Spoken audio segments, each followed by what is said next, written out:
We want students to persist in the face of obstacles. We want them to keep going when things get tough. And a big part of this is them understanding that they can choose different strategies to try and overcome difficulties. So we know as adults that if we face a problem, we try something. If it doesn't work, we try a different strategy, and so on until we find a way around it.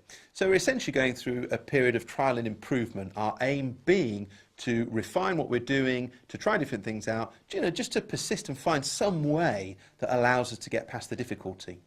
Not all students are able to do this. Not all students are aware of the fact that you can do this. So what we want to do is open this up for them. And this is a significant part of metacognition because it's about helping students to understand how they can think more effectively about problem solving. So one way we might do this is by identifying a recurring problem students are likely to encounter in our lessons. So that could be something like writing a story, where we know very often we're going to be asking them to write a story or do some creative writing.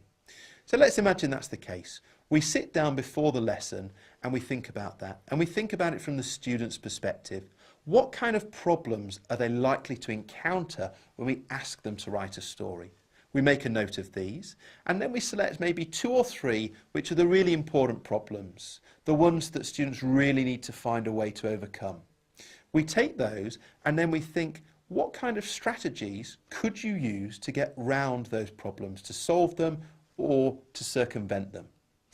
So we've then got a problem, a series of strategies, and that means we've got the basis for an activity. So we plan an activity where we take students through the problem and then through the different strategies they could employ to try and get over the problem. So what we're doing here really is we're opening up the process that we would go through when we encounter difficulties, that process of strategy selection. So we're helping students to understand a couple of things. First of all, when you encounter a problem, your first strategy might not work. That's fine, that's normal.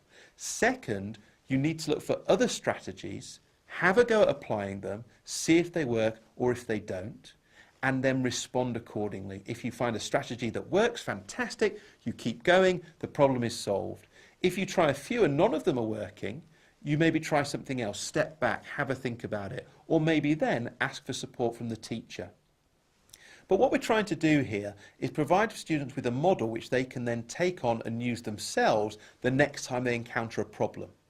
In our example, we talked about story writing. What we might imagine is that when we help students understand strategy selection in the context of problems with story writing, they take that and use it the next time they're writing a story.